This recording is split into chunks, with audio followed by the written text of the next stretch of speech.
तमाम कबूतरबाज भाइयों को मेरी तरफ से अस्सलाम वालेकुम।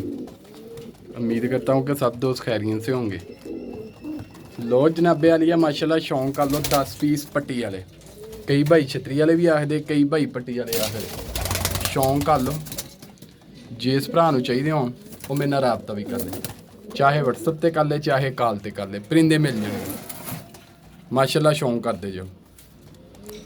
इन्हां च एक मादी है सफैद अखां दी दबाज आ सामने आ गई।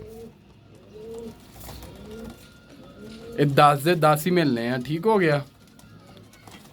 जिस भरा चाहिए हो मेरे नाल राबता कर ले, चाहे कॉल ते कर ले चाहे वट्सअप ते कर ले। नंबर 0312 25408 यही कॉल नंबर है मेरा, यही वट्सअप नंबर है। चाहे वट्सअप ते राबता करो चाहे कॉल ते करो। परिंदे देख लो माशाल्लाह, किसी किस्म का किसी परिंदे च फाल नहीं है।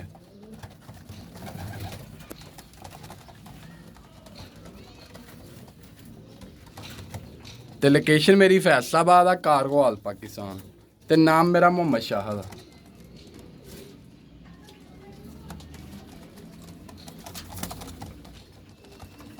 दस पीस है टोटल, 10 दे 10 ही मिलने।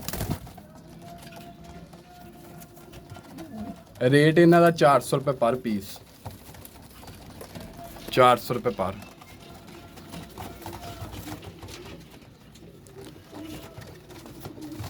लो जनाब माशाल्लाह तुरते फिरते भी देख लो, किसी किस्म का किसी परिंदे च फाड़ नहीं है।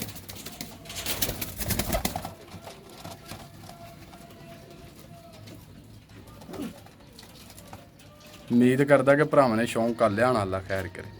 इंशाल्लाह फिर तुहाडी खिदमत च दोबारा हाज़र होऊंगा। इजाज़त चाहता हूँ। ओके जी, अल्लाह हाफ़िज़।